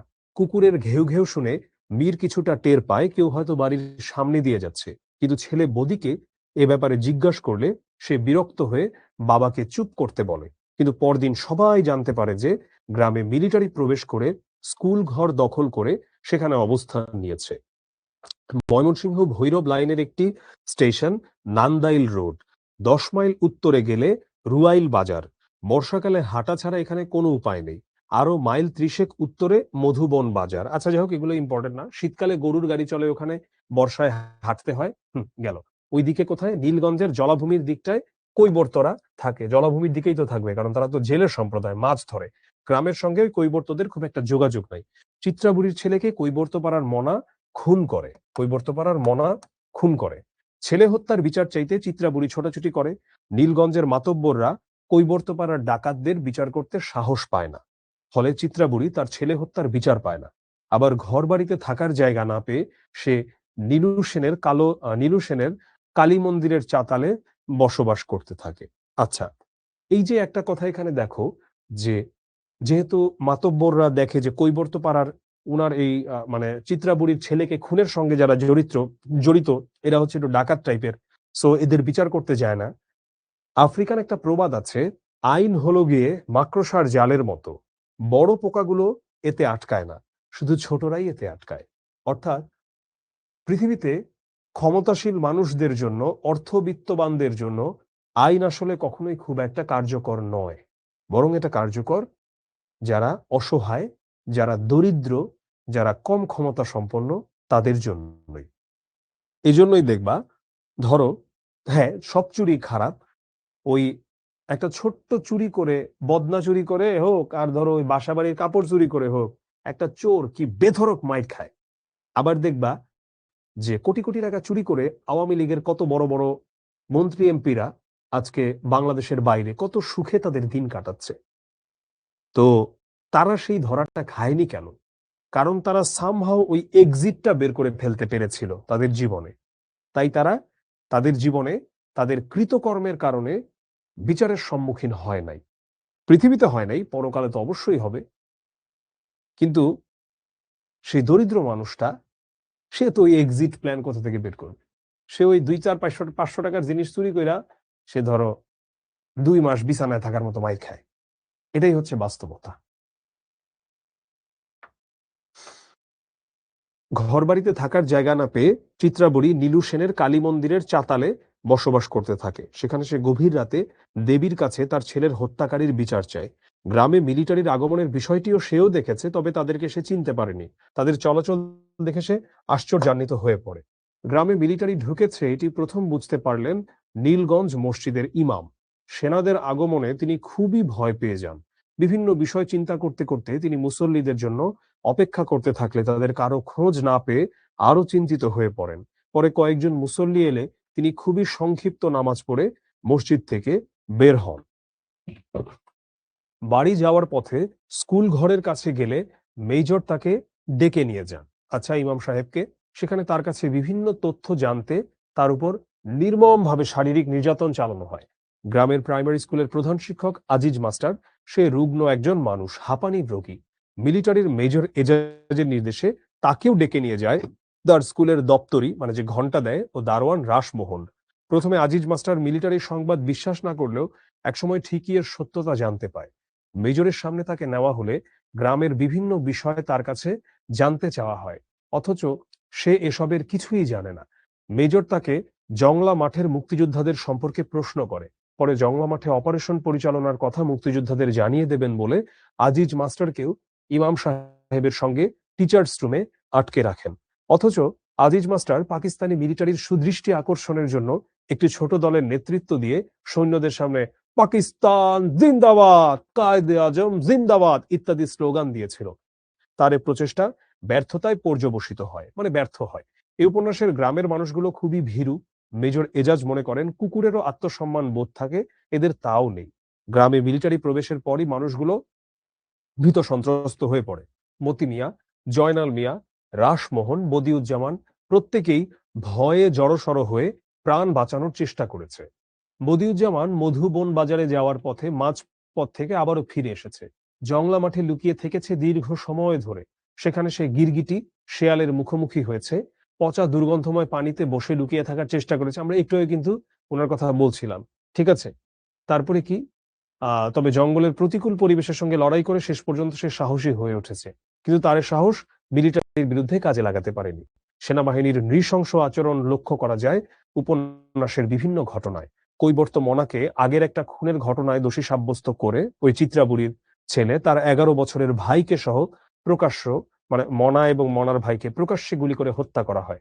পাকিস্তানি মেজর এজাজ এটা করেছেন নিষ্ঠুরতার নমুনা দেখানোর জন্য, যে কত নিষ্ঠুর হতে পারে। মেজর বলেন, মানুষকে ভয় পাইয়ে দেওয়ার মধ্যে নাকি একটা আলাদা আনন্দ আছে। এই বিকৃত মস্তিষ্কের লোকটি এভাবেই নৃশংসতাকে বৈধতা দিতে চান। উপন্যাসে কিছু কিছু ক্ষেত্রে অন্যায়ের বিরুদ্ধে প্রতিবাদও লক্ষ্য করা যায়। যেমন মনাকে যখন গুলি করে মারার কথা বলা হয় তখন সে ভয় পায় না, ভাইকেও সে অভয় দেয়, তাকে শক্ত করে ধরতে বলে। আজিজ মাস্টারকে যখন উলঙ্গ করে গ্রামে ঘোরানোর নির্দেশ দেওয়া হয় তখন সে বলে, মেজর সাহেব, আমি মরবার জন্য প্রস্তুত আছি। অসহায় সফদরুল্লাহ অসহায় সফদরুল্লাহ অবশেষে তার স্ত্রী ও শালিকার চরম অপমান ও নিপীড়নের প্রতিশোধ নিতে এক সুবেদার ও এক রাজাকারের খোঁজে মাঠে নেমে পড়ে। উপন্যাসে রফিক আপাত দৃষ্টিতে মেজর এজাজের সহকারী হিসেবে কাজ করলেও মনে প্রাণে সে একজন বাঙালি। বাঙালিদের প্রতি তার গভীর অনুরাগ লক্ষ্য করা যায়। নিজাম যে পাগল, রফিক তা কিভাবে বুঝল? মেজরের এমন প্রশ্নে রফিকের উত্তর, ও মিলিটারি আশায় অত্যন্ত খুশি হয়েছে। অর্থাৎ মিলিটারি আশায় যে লোক খুশি হতে পারে সে পাগল ছাড়া আর কি। এমন করে রফিক মেজরের সঙ্গে তর্কে জড়িয়েছে এবং মাঝে মাঝে মেজরকে সে পিঞ্চ করতো, খোঁচা দিয়ে কথা বলতো। মেজরকে কোনো কথায় সে ছাড় দেয়নি, সামর্থ্য অনুযায়ী প্রতিবাদ করেছে। মুক্তিযোদ্ধাদেরও সে কৌশলে সাহায্য করেছে, সেনাদের কবল থেকে তাদের রক্ষা করার চেষ্টা করেছে। তো গল্পটা এক পাকিস্তানি মেজর ও এক বাংলাদেশি গ্রামের গল্প, কিন্তু একটা সূক্ষ্ম পথে গল্পটি একজন পাকিস্তানি সৈনিক ও এক বাঙালি যুবকের গল্প হয়ে উঠেছে। এই যুবক রফিক শুরু থেকেই তাকে পাকিস্তানি মেজরকে সহায়তা করতে দেখি, কিন্তু তার জীবন দৃষ্টি পাকিস্তানি মেজরের সম্পূর্ণ উল্টো। বাঙালিদের আত্মসম্মান বোধ নিয়ে মেজর রসিকতা করেন, মুক্তিযোদ্ধাদের খবর বের করার জন্য নৃশংসতার চরম পর্যায়ে যান। তার কথা শুনতে রফিক বাধ্য, কিন্তু নির্দেশ মানার এবং মতামত দেওয়ার ক্ষেত্রে দুজনের মধ্যে আগাগোড়া একটা সূক্ষ্ম সীমারেখা টেনে রেখেছেন লেখক কৃতিত্বের সঙ্গে। যে যদিও রফিক তার কথা শুনতে বাধ্য, কিন্তু মেজর এজাজের সঙ্গে সে সময়ে সময়ে প্রতিবাদ করে, তর্কে জড়ায়। রফিক শেষ পর্যন্ত হয়ে ওঠে একজন সাহসী বাঙালি। দেশপ্রেমের চেতনা ধারণ করার অপরাধে মেজর এজাজ তাকে গুলি করে মারার আদেশ দেন।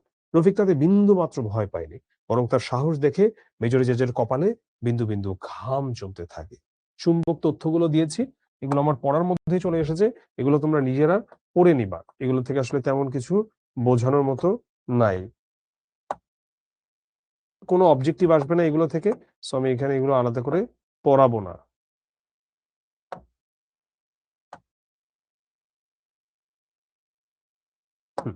বর্ণনামূলক প্রশ্নে যাব, তার আগে তোমাদের কি কি প্রশ্ন আছে সেটা করো। আমি চ্যাটটা ওপেন করে দিচ্ছি, তোমাদের মনে যা যা প্রশ্ন আছে তোমরা সেই প্রশ্ন করো।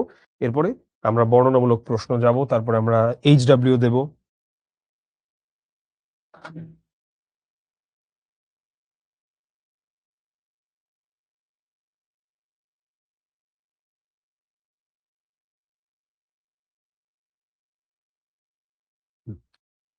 কারো যদি প্রশ্ন থাকে তাহলে করো। হ্যাঁ, থ্যাংক ইউ ফাতেমা। হ্যাঁ, বাংলায় 95 পেয়েছো রুদ্র, থ্যাংক ইউ।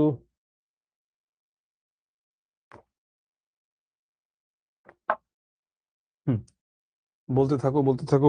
MCQ কেমন হবে? এটা থেকে কোনো MCQ আসবে না। হ্যাঁ, সহপাঠ থেকে কোনো MCQ আসবে না, সহপাঠ থেকে কোনো সৃজনশীল প্রশ্ন আসবে না। এখান থেকে শুধুই হচ্ছে আমাদের মানে বর্ণনামূলক প্রশ্ন আসবে। কেমন প্রশ্ন আসবে সেটা আমি প্র্যাকটিস করাচ্ছি, দাঁড়া। আহ্বান, ইশতিয়াক, আহ্বান এভাবে হচ্ছে উচ্চারণ করবা, আহ্বান, বিয়োভল, এরকম। জেরা মানে হচ্ছে জিজ্ঞাসা করা, এই জেরা করা, জেরা করা মানে জিজ্ঞাসা করা। এই আল্লাহ।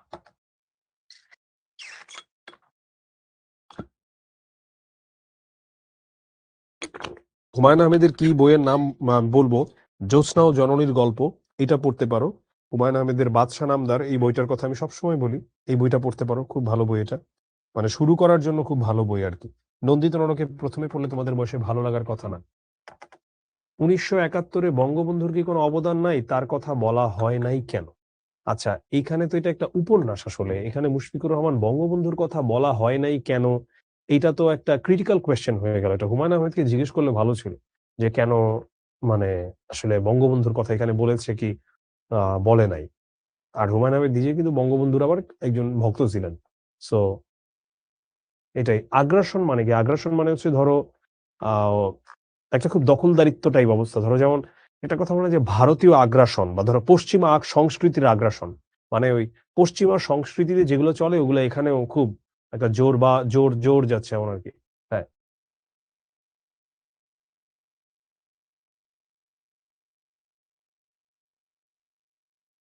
আহ্বান মানে কি? আহ্বান মানে হচ্ছে কাউকে ডাকা, এটা আর কি।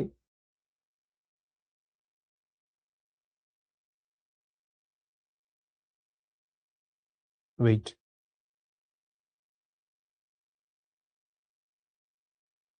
হ্যাঁ, চাতাল শব্দের অর্থ কি? চাতাল শব্দের অর্থ হচ্ছে বাড়ির সামনে যে উঠান থাকে না, যে উঠানটা ধরো শান বাঁধানো থাকে বা বাঁধানো থাকে আর কি, যেটাকে আমরা বারান্দাও বলি অনেক ক্ষেত্রে। এটা একটা পাকা করা যে জায়গাটা থাকে আর কি, এটা বলতে পারো। এটা বসার জন্য বা অন্যান্য কাজের জন্য ব্যবহৃত হয়। তো মন্দিরের মধ্যেও তো এটা থাকে, এখানে মন্দিরের সেই চাতালের কথা বলেছে আর কি। ফরিয়াদ মানে কি? ফরিয়াদ মানে হচ্ছে বলতে পারো যে ধরো কেমন, ধরো আল্লাহর কাছে ফরিয়াদ জানালাম, আরজি জানালাম, এমন আর কি, আবেদন জানালাম, এমন আর কি। কৈবর্ত মানে হচ্ছে তুবা, যারা মাছ ধরে জেলে সম্প্রদায়, তাদেরকে কৈবর্ত বলা হয়। দার্শনিক মানে হচ্ছে যিনি বিভিন্ন ধরনের তার চিন্তাধারাটা তিনি প্রকাশ করেছেন এবং সেই চিন্তাধারাটা মানুষের কাছে জনপ্রিয় হয়েছে, এমন আর কি। যেমন ধরো ফ্রেডরিক নিটশের কথা বারবার বলছি। তো নিটশের এমন অনেক দর্শন আছে। যেমন ধরো নিটশের একটা দর্শন হচ্ছে, কেউ যদি তোমাকে এসে একটা থাপ্পড় দেয়, তুমিও তাকে গিয়ে একটা থাপ্পড় মারো, এটা হচ্ছে নিটশের দর্শন। ঠিক আছে? নিটশের কাছে কথা হচ্ছে যে ওই থাপ্পড় মারছে না, কোনো সমস্যা নাই, আপনি আমাকে আরেকটা থাপ্পড় মারেন, নিটশে এটাতে বিশ্বাসী না। নিটশের কথা হচ্ছে কপট এই ভদ্রতা দেখানোর চেয়ে যেটা তোমার ভেতরে রিয়েল ওটা প্রকাশ করে ফেলা ভালো। এটা নিটশের ফিলোসফি, আবার অনেকেরই ফিলোসফি না এমন না, ক্ষমা করে দেওয়া ভালো। হুম। পাকিস্তানিরা আমাদের কেমন মনে করে? আমি পাকিস্তানি বেশ অনেকের সাথে ব্যক্তিগতভাবে মিশেছি। একই বিষয়ে আমি পাকিস্তানি এবং ভারতীয় দুজনকে নিয়েই বলবো। আমার মনে হয় যে আলটিমেটলি যত রকম সংঘাত আছে এগুলো রাজনীতিকরা তৈরি করে। যেমন পাকিস্তানিরা যেই বর্বরোচিত আচরণ করেছে আমাদের সাথে 71 সালে, পাকিস্তানের সাধারণ জনগণ কিন্তু এটাকে কোনোভাবেই ভালো মতো দেখে না। তারা কিন্তু এটাকে অনেক মানে এটা খুব অনুতপ্ততার সাথে দেখে যে এই কাজটা তো ভালো করে নাই আমাদের সাথে। তেমনি ভারতকে যে মানুষ গালি দিয়ে পিন্ডি চটকিয়ে ফেলছে ভারতের, ভারতের রাজনীতিবিদদের কারণে এবং আমাদের দেশের কতিপয় একটা রাজনৈতিক দলের কারণে সম্পর্কটা বা এই বিষয়গুলো কিন্তু এরকম হয়ে দাঁড়ায়। তো ভারতের সাধারণ মানুষ, আমি ভারতের বহু মানুষের সঙ্গে আমার মেশার সৌভাগ্য হয়েছে। সেটা একটা সময় মিউজিক করতাম, মিউজিকের খাতিরে হোক, সেটা কাজের খাতিরে হোক, ঘুরে অনেকবার ভারতে ঘুরতে গিয়েছি সেই খাতিরে হোক, ভারতের সেই সাধারণ জনগণ বিভিন্ন জায়গার আমার কাছে খুব ভালো লেগেছে। ভারতীয় বাঙালি বাদে ওয়েস্ট বেঙ্গল বা কলকাতার মানুষজনকে আমার খুব একটা পছন্দ হয়নি। এটা আমার ব্যক্তিগত অভিমত। আমাদের বাংলাদেশের মানুষও যেমন যে বাংলাদেশের মানুষের মধ্যে অনেক চুরি বাটপারিটা অনেক বেশি, তেমন হচ্ছে একই রকম ওয়েস্ট বেঙ্গল বা কলকাতার মানুষের প্রতিও একই বিষয় মনে হয়েছে আমার কাছে। তো ভারতের হিমাচল প্রদেশ বলি, কাশ্মীর বলি, অনেক মানুষ আমি মিশেছি, আমার কাছে অনেক ভালো লেগেছে। হুম। Sir, I have some questions, please জিজ্ঞেস করো।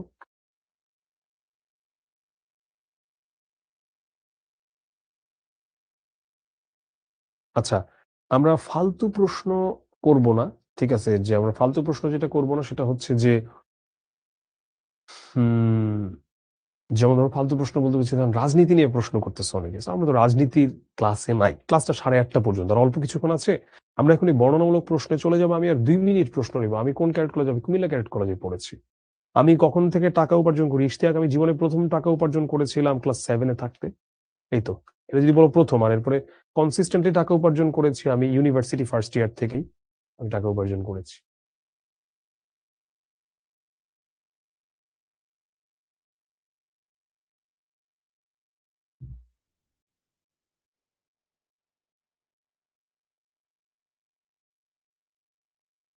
রাজাকার শব্দের অর্থ হচ্ছে পথ প্রদর্শক। চিলেকোঠা মানে হচ্ছে ধরো বাসার ছাদে যদি একটা রুম বানাও, ওটাকে বলতে পারো চিলেকোঠা।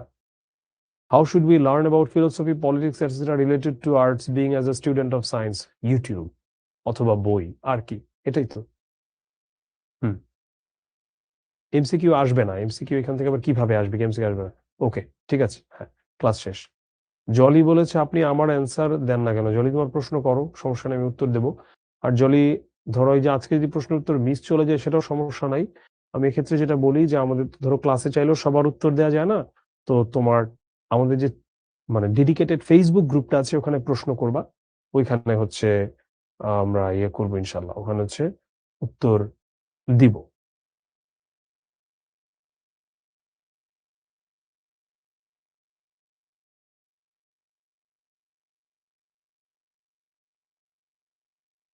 আচ্ছা, হ্যাঁ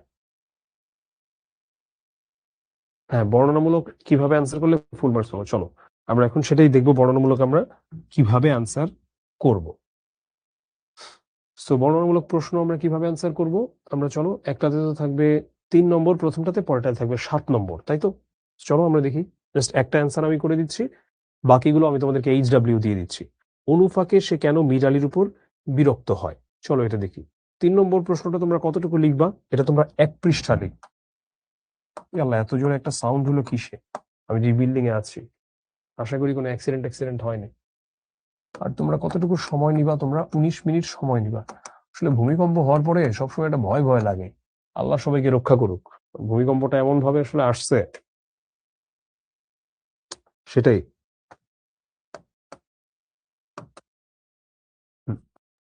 1971 উপন্যাসের একমাত্র উজ্জ্বল নারী চরিত্র অনুফা।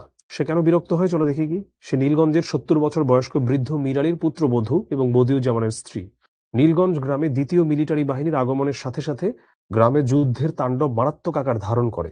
সেই সাথে প্রকৃতিও তার বৈরী রূপ নিয়ে আবির্ভূত হয়। প্রকৃতিও তার বৈরী রূপ নিয়ে আবির্ভূত বলতে তখন যে একদম নেচার ওখানকার, সেটাও একদম বৈরী রূপ নিয়ে আবির্ভূত হয়। কালবৈশাখী ঝড়ের কবলে বদিউজ্জামানের নতুন টিনের ঘরের চালা উড়ে যায়। একদিকে যুদ্ধের দামামা, অন্যদিকে বিপর্যস্ত ঘর বাড়ি নিয়ে অনুফা যখন চিন্তিত, সে অবস্থায় বৃদ্ধ মীর আলী তাকে ভাত রান্নার কথা বলে। এরকম পরিবেশে ভাত খাওয়ার কথা বলায় সে মীর আলীর উপর বিরক্ত হয়। বয়স্ক মানুষ, বললাম না, আমার নিজের মা তো মৃত্যুবরণ করেছেন কুরবানির ঈদের দিন। আমার মা, আমি আসলে ভারতে যাওয়া হয়েছে সবচেয়ে বেশি আমার মায়ের চিকিৎসার কারণে। চেন্নাই যেতাম, তো তখনও দেখেছি যে মানে ধরো আমার মা জীবনের শেষের দিকে শিশুর মতো হয়ে গিয়েছিলেন, এবং মানুষ যে বৃদ্ধ অবস্থাতে দ্বিতীয় শৈশবে ফিরে যায়, এটা আমি আমার মাকে দিয়ে দেখেছি। যেমন আমি তোমাকে একটা ছোট্ট উদাহরণ দেই। তিনি কিন্তু তার জীবনে অনেক ব্যক্তিত্ববান মানুষ ছিলেন এবং আলহামদুলিল্লাহ তিনি খুব ভালো মানুষ ছিলেন, আল্লাহ তাকে বেহেশত নসিব করুক। তিনি শেষের দিকে ধরো কোনো বিয়ের অনুষ্ঠানে গেলে তিনি বলতেন যে খাবার নিয়ে যাই এখান থেকে, ইয়ে করে, বক্সে করে। তিনি কিন্তু খাইতেও পারতেন না, কি অল্প একটু খাইতেন, বমি করে দিতেন শেষের দিকে, তিনি কঙ্কালের মতো হয়ে গিয়েছিলেন, পার্কিনসন্স হয়েছিল না। সো এই যে উনি এটা বলতেন যে খাবার নিয়ে যাই, এটা উনি কেন বলবেন? এটা এটা তো স্বাভাবিক না। এটা বিয়ে বাড়িতে গেলে কি আমরা কি খাবার প্যাকেট করে নিয়ে যাই বক্সে করে? তো উনি বলতেন নিয়ে যাই। উনি বক্স নিয়ে যেতেন একটা ছোট, একদমই ছোট বাচ্চাদের মতো আচার আচরণ করতেন। তো মানুষ তার শেষ জীবনে সে তার দ্বিতীয় শৈশবে ফিরে যায়, সে আবার আগের মতো অবস্থাতে চলে যায়। যখন ওই যে তুমি শৈশবে ছিলা, লাইফের এই সাইকেলটা দেখে আমি খুব অবাক হই, বুঝছো? আমার ভাতিজা, সে যখন জন্মগ্রহণ করে 2019-এর ডিসেম্বরে, তো আমি তখন দেখতাম আমার মা তখন আস্তে আস্তে অসুস্থ হওয়া শুরু করেছেন, অসুস্থের ইনিশিয়াল স্টেজ। আমি একটা জীবনকে শেষ হতে দেখছি, একটা জীবনকে শুরু হতে দেখছি। ওর জীবনটাও একসময় এরকম শেষের দিকেই যাবে। আমি দোয়া করি সে কখনো অসুস্থ না হোক, আল্লাহ তাকে সুস্থতার সঙ্গে ইমানের সঙ্গেই পৃথিবী থেকে নেক যখন সে নিবে তাকে। কিন্তু এই যে জীবনের সাইকেল, বড় অদ্ভুত, বড়ই অদ্ভুত। নীলগঞ্জ আসলে মুক্তিযুদ্ধকালীন বাংলাদেশের প্রতিচ্ছবি, এটা ব্যাখ্যা করো। ঔপন্যাসিক হুমায়ুন আহমেদ 1971 উপন্যাসে জনবিচ্ছিন্ন ক্ষুদ্র এক শান্ত গ্রামকে করেছেন উপন্যাসের পটভূমি। গ্রামটির নাম কি? নীলগঞ্জ। আচ্ছা, বাই দ্য ওয়ে, এটা একটু বলে নেওয়া ভালো। এটা আমরা কতটুকু লিখবো? 7 নম্বরটা, এটা আমরা চেষ্টা করব 3 পৃষ্ঠা লিখতে, 2.5 থেকে 3 পৃষ্ঠা। এই গ্রামের মানুষ যুদ্ধ বুঝে না, সংগ্রাম কি তা জানে না, কিন্তু সেই গ্রামেই একদিন পাকিস্তানি সেনাবাহিনীর আগমন গ্রামের মানুষের জীবনে বিপর্যয় নিয়ে আসে। 2.5 পৃষ্ঠা লিখলেও হবে, সমস্যা নাই। লেখক স্পষ্ট করে কোথাও বলেননি যে নীলগঞ্জ গ্রামে মুক্তিবাহিনী আছে, শুধু সন্দেহের বেড়াজাল বুনে গেছেন সমগ্র উপন্যাস জুড়ে। তো তোমাদের অনেকে কিন্তু এই প্রশ্নটা করেছো, তাহলে কি ওখানে মুক্তিযোদ্ধা ছিল? এটাই তো একটা গল্প বা উপন্যাসের তোমার মানে সার্থকতা। শেষ হইয়াও হইল না শেষ। তুমি যেন একটু কনফিউজ থাকবে, যেটা কি হলো নাকি এটা হলো না, কি হলো, কাহিনী কি হলো, এরকম। ঠিক আছে? সন্দেহের বশেই নীলগঞ্জ গ্রামে হানাদার বাহিনীর অধিনায়ক মেজর এজাজের নেতৃত্বে অভিযান শুরু হয়, যেটাকে বাংলাদেশের মুক্তিযুদ্ধকালীন প্রতিচ্ছবি বলা যায়। ১৯৭১ উপন্যাসে বলা হয়েছে নীলগঞ্জ গ্রামে ইস্ট বেঙ্গল রেজিমেন্টের একদল জোয়ান পাকিস্তানি এক সেনাকে বন্দী করেছে, যার নাম মেজর বখতিয়ার। তাকে উদ্ধার করতেই মেজর এজাজ গ্রামে অভিযান চালায়। অভিযানে প্রথম থেকেই তারা গ্রামবাসীর উপর আগ্রাসী হয়ে ওঠে। প্রাইমারি স্কুলের হেডমাস্টার আজিজকে ধরে এনে অমানবিক অত্যাচার করে, এক পর্যায়ে তাকে গুলি করে হত্যা করে। শুধু এই একটি নয়, অসংখ্য বর্বরচিত ঘটনা ঘটায় তারা।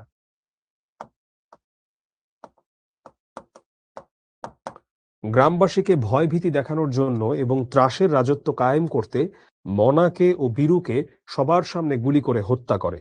নীলগঞ্জের সম্ভ্রান্ত হিন্দু নীলু সেনকে ঘুম থেকে ডেকে তুলে হত্যা করে। বর্বর পাকিস্তানিরা গণহত্যার যে নজির স্থাপন করেছিল, নীলগঞ্জেও তাই ঘটেছে। মধুবনের জংলা মাঠের বিলকে তারা বধ্যভূমি হিসেবে ব্যবহার করেছে। শুধু পুরুষ নয়, দখলদার পিশাচ হানাদার বাহিনীর হাত থেকে গ্রামের মেয়েরাও রক্ষা পায়নি।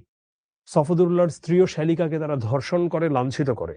মুক্তিযুদ্ধের নারী লাঞ্ছনার দিকটি এখানে প্রতিফলিত হয়েছে, কারণ সেখানে তো অনেক নারী লাঞ্ছিত হয়েছে। এটা আসলে যে কোনো যুদ্ধেই দেখা যায়, এই রেপ হওয়া এবং নারীদের প্রতি নানা রকম সহিংসতার বিষয়টা চলে আসে। তবে অন্যায় ও শোষণ কখনো দীর্ঘস্থায়ী হয় না। মানুষ একসময় অত্যাচার সহ্য করতে না পেরে প্রতিবাদী হয়ে ওঠে।